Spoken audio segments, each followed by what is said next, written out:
Дорогие друзья, здравствуйте! Мы с вами у нашего камина, и передача наша «Встреча у камина» на телеканале «Евразия» богата встречами, но она еще интересна тем, что есть люди, которых мы очень-очень ценим и любим.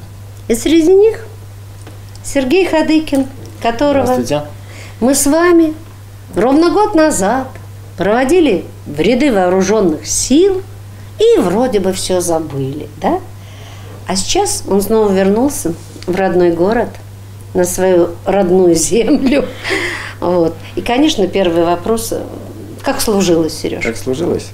Служилось хорошо, я как бы доволен службой. Доволен? Да, то есть отслужил, был электриком, оператором полигонного оборудования, служил в Свердловской области, в Еланском гарнизоне. Так, весь год там провел? Да, весь год там провел.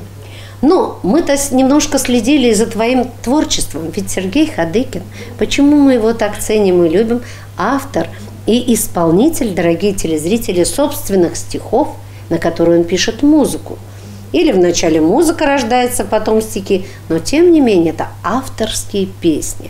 Они, так сказать, уникальные песни. И даже где-то у меня здесь вот лежит диск. Это был бы сделан первый диск с авторскими песнями. По-моему, их здесь 10. Да, 10 песен. 10 песен. Сергей, скажи, какие хоть названия у этих песен? Какие названия? Ну, песня о родине там точно есть. Потом песня, которая называется «Жизнь».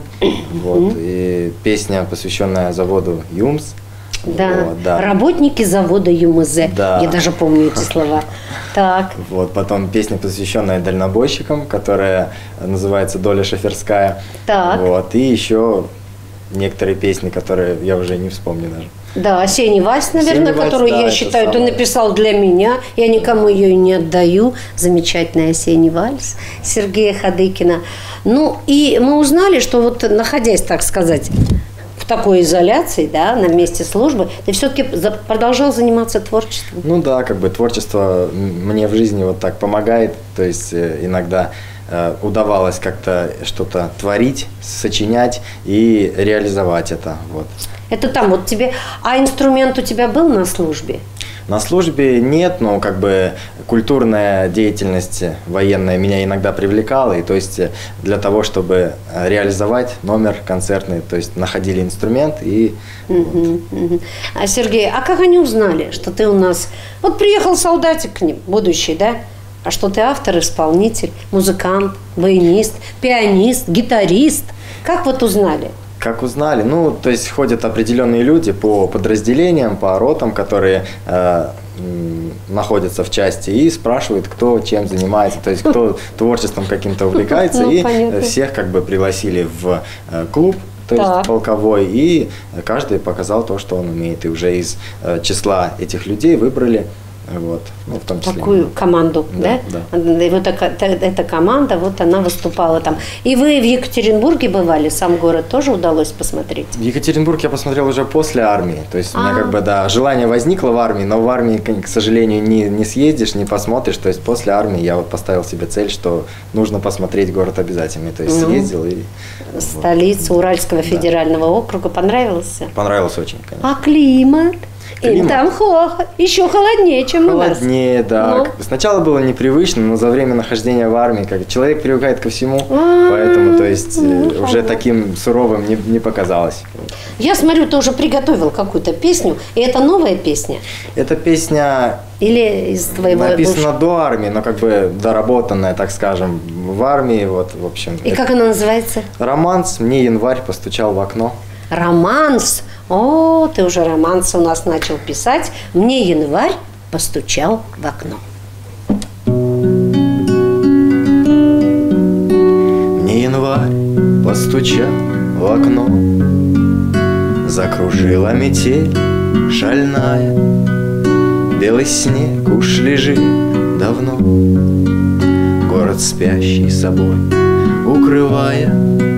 Я на зов соберусь один, поздним вечером выйду в свет, в жизни сам себе господин, сам себе на вопрос ответ.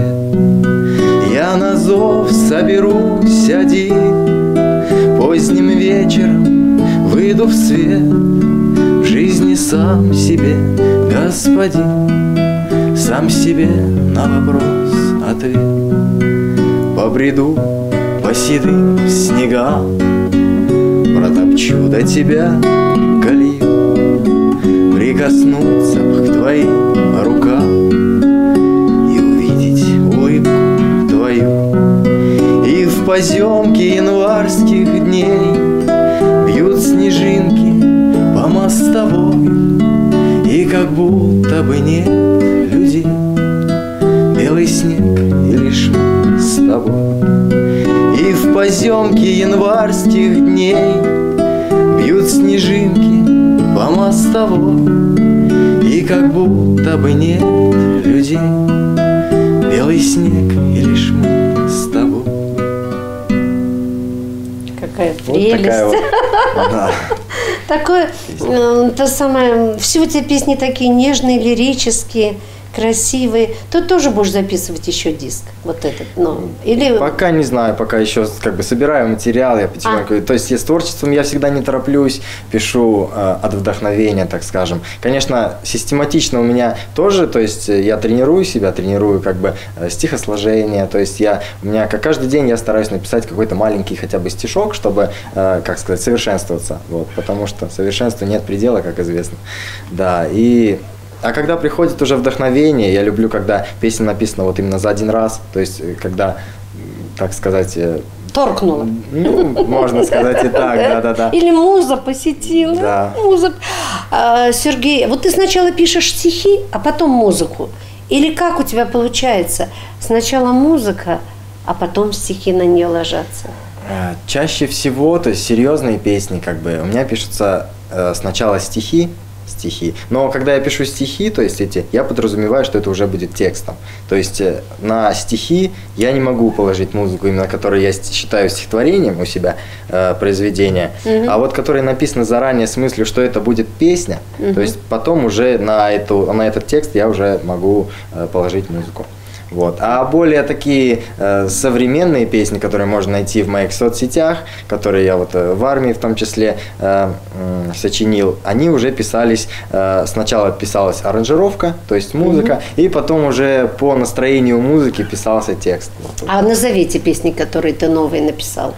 Новые написал, это «Сентиментальная леди», вот, и «Давно погас», очень такие, как сказать, не замысловатые, но создающие определенное настроение для слушателя. Вот, в общем, понятно. А я вот увидела где-то песню про Кавказ у тебя есть. Про Кавказ? Колыбельная увидела, да? Да. На твоем сайте. Это вот тоже песни уже армейские? Нет, это написано до армии. То есть у меня как бы до армии я немножко увлекся вот именно музыкой кавказских исполнителей, как бы очень колоритная культура, очень меня это привлекло, и захотелось что-то создать вот в этом стиле. И я себе цель поставил, что до армии нужно обязательно написать что-то такое, потому что не знал, будет ли возможность в армии, то есть создавать что-то и сочинять.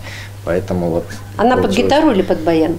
Она под музыкальную аранжировку скорее, потому что да, там ритмы свои, то есть. Понятно, да. Понятно. Да. Ну, мы так рады, что ты вернулся, что ты с нами, что мы можем снова с тобой встречаться, мы можем услышать твои песни.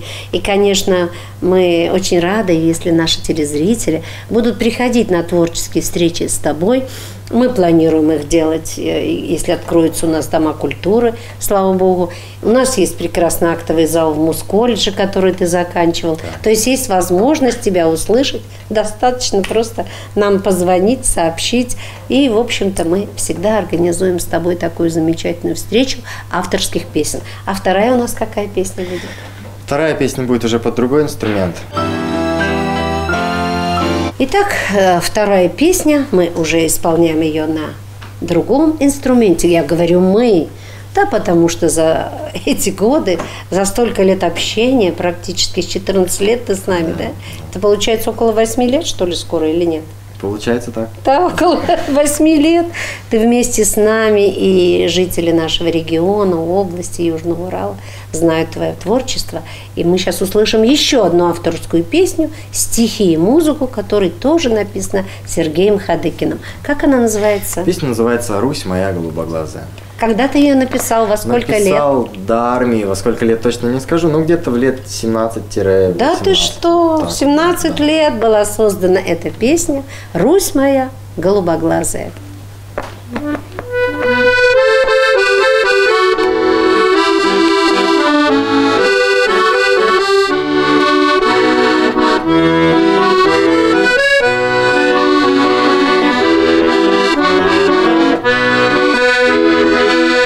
Русь моя голубоглазая, васильковые поля, сколько слов красивых сказано в этом мире про тебя. Поплывут туманы синие над полями далеко, и гармошку с переливами я услышу далеко. Поплывут туманы синие над полями далеко, и гармошку с переливами я услышу далеко. Русь моя, озера синие, журавлиные плеча, я нигде страны красивее в целом свете не встречал. В тишине пройдусь под ивами вдоль речушки босиком. В мире нет меня счастливее, Русь моя, мой отчий дом.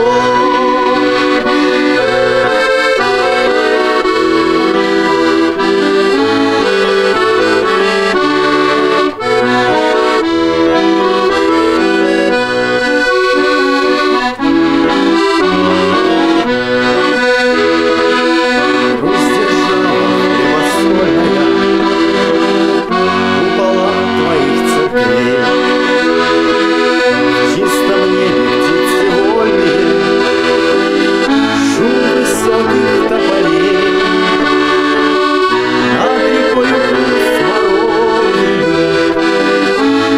колокольный звон. Русь моя, Россия, Родина, я навек в тебя влюблен. Над рекою грусть смородины, колокольный звон. Русь моя, Россия, Родина, я навек в тебя влюблен. Замечательные, конечно, песни, свой собственный композитор у нас, у нас уральские-то известные композиторы, Радыгин, Радыгин, который написал «Белым снегом», написал «Уральскую рябинушку». Этой песне в Екатеринбурге поставлен памятник. И я недавно снова нашла видеоролик, где ты играешь Ольги Читоевой, заслуженной артистки России, которая однажды побывала здесь и спела с Сергеем Хадыкиным. Это в прошлом солистка хора имени Пятницкого и солистка Кубанского казачьего хора. И дай Бог нам еще раз всем свидеться. Если распахнут двери Дома культуры, конечно, мы ее пригласим, тоже, наверное, в твоей памяти осталось. Конечно, большая честь была выступать с такими артистами. Ну и, в общем-то, твое пожелание нашим телезрителям.